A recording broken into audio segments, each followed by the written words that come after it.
Iya, shalom. Apa kabarnya hari ini? Luar biasa ya. Kita tetap bilang luar biasa karena kita punya Tuhan yang luar biasa. Buka bersama Roma 12 ayat yang pertama, kita baca nanti sampai ayat yang ke-8. Secara bergantian, persembahan yang benar judul perikopnya. Karena itu saudara-saudara, demi kemurahan Allah aku menasehatkan supaya kamu mempersembahkan tubuhmu sebagai persembahan yang hidup, yang kudus dan yang berkenan kepada Allah. Itu adalah ibadahmu yang sejati. 2, janganlah kamu menjadi serupa dengan dunia ini, tetapi berubahlah oleh pembaharuan budimu sehingga kamu dapat membedakan manakah kehendak Allah, apa yang baik, yang berkenan pada Allah dan yang sempurna. Berdasarkan kasih karunia yang dianugerahkan kepadaku, aku berkata kepada setiap orang di antara kamu. Ini Rasul Paulus menulis karena dia mendapat ilham dari Roh Kudus. Ya, janganlah kamu memikirkan hal-hal yang lebih tinggi daripada apa yang patut kamu pikirkan, tetapi hendaklah kamu berpikir begitu rupa sehingga kamu dapat menguasai diri menurut ukuran iman yang dikaruniakan Allah kepada kamu masing-masing. 4, kita mempunyai banyak anggota, tetapi tidak semua anggota itu mempunyai tugas yang sama. Demikian juga kita, walaupun banyak, adalah satu tubuh di dalam Kristus, tetapi kita masing-masing adalah anggota yang seorang terhadap yang lain. 6, demikianlah kita mempunyai karunia yang berlain-lainan menurut kasih karunia yang dianugerahkan kepada kita. Jika karunia itu adalah untuk bernubuat, baiklah kita melakukannya sesuai dengan iman kita. Jika karunia untuk melayani, baiklah kita melayani. Jika karunia untuk mengajar, baiklah kita mengajar. 8, jika karunia untuk menasehati, baiklah kita menasehati. Siapa yang membagi-bagikan sesuatu, hendaklah ia melakukannya dengan hati yang ikhlas. Siapa yang memberi pimpinan, hendaklah ia melakukannya dengan rajin. Siapa yang menunjukkan kemurahan, hendaklah ia melakukannya dengan sukacita. Jadi saudara, di dalam pasal ini Rasul Paulus sedang berbicara kepada jemaat yang ada di Roma. Ya, banyak jemaat di sana. Dan tadi seperti yang sudah disampaikan Bapak Gembala tentang Rasul Paulus mengajarkan pada jemaat, ingat loh, setiap kita ini diberi karunia yang berbeda-beda. Ya, tidak semua itu sama. Saya bahkan dengan suami saya itu karunia kita berbeda. Ya, karena Tuhan menciptakan kita juga itu dengan ya warna dan karakteristik yang berbeda. Saya ini merah, orang koleris, ya, pemberani. Kalau ngomong ceplas-ceplos, tidak demikian dengan suami saya. Suami saya itu hijau, flegmatik, ya, orangnya tenang. Walaupun dia nggak senang, dia nggak bisa ngomong nggak senang di depan orang, ya, disimpan, saudara, ya. Beda dengan saya nggak senang, saya bilang saya nggak senang loh kamu kayak gitu. Nah, jadi nggak bisa disamakan, ya. Suami saya pendamai, nah saya api, dia air. Karunia pun kita berbeda. Nggak bisa sama, setiap orang pasti berbeda. Saudara suami istri juga kan berbeda kan? Atau sama? Sama semua ya. Kalau suami G, istri G. Ada yang begitu sini enggak kan? Kita ini berbeda Tuhan beri. Itu juga mempengaruhi karunia. Tuhan itu adil dan dia itu ajaib menciptakan kita itu supaya saling melengkapi. Ya, kalau semua orang merah sama kayak saya, sudah terjadi perpecahan di dunia ini, perang sudah. Makanya itu Hitler, ya, dia merah saudara. Ya, tapi kalau semua juga orang hijau, maka dunia ini enggak ngapa-ngapain. Ya, diam saja. Kalau semuanya orang warnanya kuning, semua ketawa terus, enggak ngapa-ngapain juga. Jadi Tuhan itu ajaib mempertemukan, menciptakan semua ada plus minusnya, tapi untuk saling lengkapi. Nah, Rasul Paulus ngomong kepada jemaat, kita ini di dalam melayani Tuhan, kita punya karunia yang beda-beda. Ya, kalau kamu diberi karunia untuk melayani, ya kamu harus melayani. Kalau kamu diberi karunia untuk bernubuat, ya hendaklah kamu melakukannya dengan sesuai dengan iman masing-masing. Ya, jadi karunia ini saling memperlengkapi saudara. Makanya dalam satu komunitas ada yang ya dia itu suka gitu loh. Kalau enggak usah disuruh, nanti aku bawa kue ya. Ini karunia melayani. Nanti saya bawa makanan ya. Tapi ada yang kamu bawa makanan enggak usah. enggak ada duit. Padahal ada duit. Nah, itu bukan karunianya memang. Ditambah sama pelit. Nah, itu bukan karunia itu ya. Jadi kita lihat di gereja pun saudara, ya memang ya Tuhan itu memperlengkapi gereja Tuhan supaya ya kita saling melengkapi. Banyak anggota tetapi menjadi satu tubuh. Jadi lalu dikatakan di sana ada karunia mengajar. Saya tidak akan lama berbicara tentang karunia ini. Saudara nanti ya bertanya atau ikut tes. Biasanya di gereja itu ada tes karunia. Ya, tes karunia itu dilakukan supaya saudara tahu. Tapi sebenarnya nggak dites pun saudara tahu kok. Ya, saya ini kok suka ngajar ya. Kalau ngajar ngomong sama anak-anak atau apa ini kok, oh saya ini berarti pengajar. Penginjil, pengkhotbah belum tentu pengajar. Saya ini pengkhotbah tapi saya bukan pengajar. Saya disuruh ngajar lama-lama stres saya. Ya. Seorang pengajar juga bukan pengkhotbah. Kalau saudara dengar pengajar khotbah, saudara tidur. Jadi saudara, di dalam Alkitab itu dikatakan bahwa tidur saudara. Nah Tuhan itu memberi karunia yang beda-beda. Kita harus mengerti karunia itu. Tapi saya mau titik beratkan di sini. Saudara perhatikan Roma pasal 12 ini. Sebelum Rasul Paulus menyuruh kita mengobarkan karunia-karunia roh. Dia bilang nomor 1 apa? Demi kemurahan Allah, kita balik ke ayat yang pertama. Aku menasihatkan kamu supaya kamu mempersembahkan dulu apa? Tubuhmu yang hidup, yang kudus, yang berkenan kepada Allah. Itu persembahan yang sejati. Banyak orang masuk ke gereja sudah dengan karunia-karunia, tapi lupa mempersembahkan hidupnya, tubuhnya kepada Tuhan sebagai persembahan yang hidup, yang kudus. Disinilah letak kegagalan sehingga banyak orang itu punya karunia hebat, tapi kelakuannya setan. Iya saudara. Ya, bahkan kemarin saya dengar ada pendeta bilang, ya saudara tuh jangan menghakimi pendeta. Pendeta itu sebelum dipilih sama Tuhan, dia tuh berdosa, homo, najis, bersinah. Ya ini tidak bisa hilang. Jadi kalau pendetanya jatuh dalam dosa, saudara nggak boleh menghakimi. Saya bilang saudara, kalau orang mempersembahkan hidupnya kepada Tuhan, tubuh kepada Tuhan, kita memang tidak luput dari dosa. Saya masih berdosa nggak? Masih, tapi saya nggak selingkuh. Itu keterikatan. Kalau orang mempersembahkan hidup dan tubuhnya sama Tuhan, dia pasti dilepaskan nomor 1. Amin. Jadi kalau orang belum dilepaskan, makanya saya komen, ya jangan jadi pendeta kalau masih suka najis, selingkuh, homo, ya janganlah naik di mimbar dulu.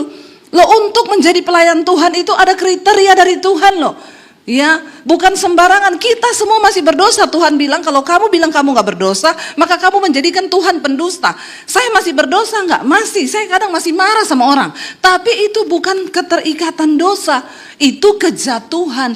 Kita kadang sirik sama orang. Aduh, ini orang kok kayak begini ya? Ih, jengkel aku. Tapi Roh Kudus ngomong, jangan begitu loh.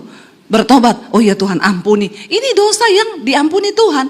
Tapi kalau kau selingkuh, ya terus minta dimaklumi sama jemaat, ya maklumlah, jangan hakimi pendeta. Ya kau turun dari mimbar, jangan pelayanan. Karena kau belum mempersembahkan tubuhmu sebagai persembahan yang hidup, yang kudus, dan yang berkenan kepada Allah. Ketika kita sudah mempersembahkan hidup dan tubuh kita, barulah karunia-karunia roh itu diaktifkan. Nah kalau sudah penuh karunia tapi nggak ada buah karakter, nabi palsu. Bisa nggak orang punya karunia tapi nggak ada karakter? Bisa. Makanya itu yang Yesus bilang, ketika aku datang kembali kedua kali dunia ini, orang-orang ini maju yang punya penuh karunia. Tuhan, aku ini bernubuat demi namamu loh Tuhan. Aku menyembuhkan orang sakit demi namamu. Aku bangkitkan orang mati demi. Tapi Tuhan bilang, aku nggak kenal engkau. Karena kau pembuat kejahatan. Ini terjadi, ini yang begini-begini saudara. Kenapa Rasul Paulus memulai start awal di pasal ini dengan apa? Persembahkanlah tubuhmu sebagai persembahan yang hidup, yang kudus, yang berkenan kepada Allah. Itu ibadahmu yang sejati. Jangan kejar karunia dulu sebelum kita mengerti tentang ibadah yang sejati. Karena ini penting saudara. Kalau saudara itu punya karunia, tapi saudara nggak ngerti tentang ibadah yang sejati, mempersembahkan tubuh ini, ya orang-orang ini akan ditolak sama Tuhan. Ya, yang tidak dikenal sama Tuhan. Kita perlu saudara untuk sungguh-sungguh meminta kepada Tuhan hari-hari ini. Supaya nomor satu, kita mengerti dulu arti ibadah yang sejati ini. Mempersembahkan tubuh ini. Tubuh itu artinya apa? Mulut, ya, pikiran, jiwa kita, perbuatan kita, semua kita persembahkan dulu bagi Tuhan. Setelah kita dikuduskan, lalu kita dibenarkan, ya baru saudara kita minta Tuhan, ya beri aku, kobarkan karunia-karunia roh yang ada dalam diriku. Ya bahkan Rasul Paulus bilang ayat yang kedua, dia bilang apa? Janganlah kamu menjadi serupa dengan dunia ini, tetapi apa? Berubahlah oleh pembaharuan budimu sehingga kamu dapat membedakan manakah kehendak Allah, apa yang baik, yang berkenan kepada Allah dan yang sempurna. Lah kalau pendeta masih buat dosa terus, najis, selingkuh, homo, terus minta dimaklumi, ya berarti kamu itu tidak bisa membedakan mana kehendak Allah, apa yang baik, terus apa yang mau kamu ajarkan ke jemaat. Ya sesat semua nanti jemaatmu. Makanya ada pendeta bilang, saya nonton film porno, nggak nonton. Saya juga masih manusia kok, dikirim saya nonton. Jadi jemaatnya berantem. Ya suami istri, suaminya bilang, kamu tuh ngelarang-ngelarang saya nonton film porno. Pendeta gembala kita aja nonton loh. Yes no. Ya istrinya telepon saya. Lah Bu, ini bagaimana kalau pendeta kayak gini, pindah gereja, sesat itu. Lah jemaat suruh ikut kedagingan saudara. Ya, karena pendetanya ngomong, lah saya masih manusia, saya suka nonton. Nah, akhirnya jemaatnya jadi berantem. Istrinya bilang saya suruh suami saya hidup kudus, pendetanya ngomong dia aja nonton. Nanti lama-lama pendetanya bilang nggak apa-apa selingkuh, saya juga selingkuh kok. Yang penting nggak ketahuan. Ini kan saudara menyesatkan ya. Hati-hati loh mendengarkan pengajaran hari-hari ini.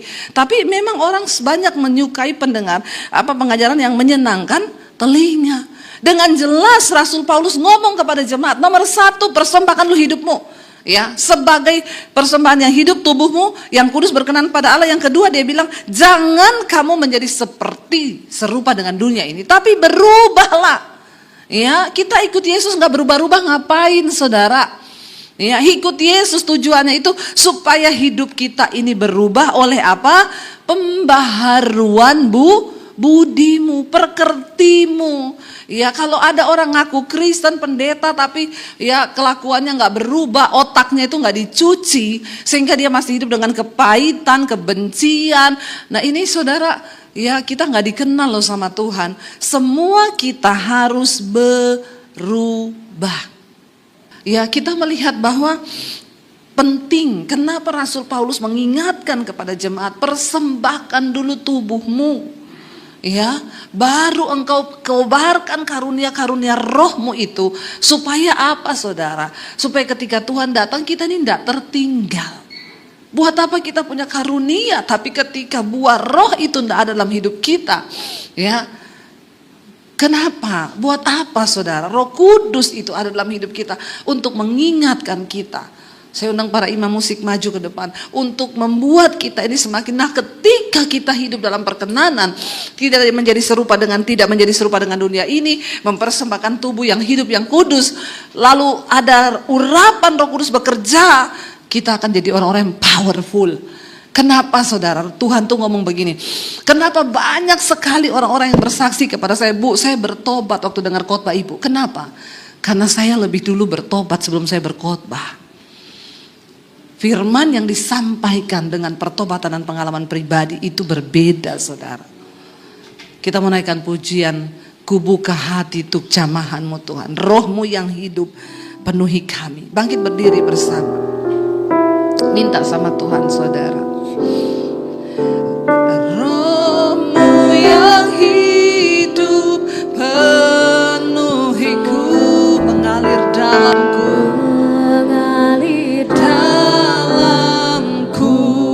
jiwa kami tenang Tuhan, jiwaku tenang bersamamu dalam naungan lagi katakan rohmu, Rohmu yang hidup penuhiku, mengalir dalam. Minta Roh Kudus penuhi hidupmu saudara. Jiwaku tenang bersamamu dalam naunganmu. Angkat tanganmu katakan, Ku buka hati untuk jamahanmu, berserah penuh di hadiratmu. Kau ambil alih seluruh hidupku di alammu. Ku buka hati untuk jamahan kami Tuhan, kami berserah penuh. Ambil alih, seluruh hidupku di altarmu menyembahmu. biar musik saja. Mari kita tutup mata dalam hadirat Tuhan. Roh Kudus, Roh yang memberi penghiburan, kekuatan, yang akan menginsafkan kita akan dosa dan kesalahan kita. Katakan Roh Kudus, berbicara bagi kami secara pribadi. Beri kami kepekaan Roh Kudus. Beri kami kepekaan Tuhan. Untuk kami ini boleh setia melakukan firman-Mu, agar kami kedapatan tidak bercacat. Karena itu kami juga membuka hati. Tuhan, kobarkan karunia-karunia roh dalam hidup kami. Setelah kami hidup dipimpin Roh Kudus, biarlah karunia roh itu aktif dalam diri kami. Sehingga kami boleh pakai hidup kami ini untuk melayani sesama, untuk memberkati sesama. Sehingga sampai ketika Engkau datang Tuhan, Engkau dapati kami ini berkenan dan layak di hadapan Tuhan. Ini hidup kami Bapa. Roh, jiwa dan tubuh kami serahkan dalam tangan-Mu. Ampuni dosa kami. Ampuni segala amarah, kepahitan, kebencian kami. Biar Roh Kudus menguasai hati kami, mengurapi setiap kami, supaya hidup kami berbuah di dalam Roh-Mu Tuhan. Terimalah kiranya berkat dari Allah Bapa, cinta kasih Tuhan Yesus Kristus, penyertaan Allah Roh Kudus turun atas hidup kita mulai hari ini, bahkan sampai kali yang kedua Tuhan Yesus datang menjemput kita semua. Nama kita tercatat di dalam kitab kehidupan. Dalam nama Yesus yang percaya diberkati Tuhan, katakan bersama, amin, amin, amin.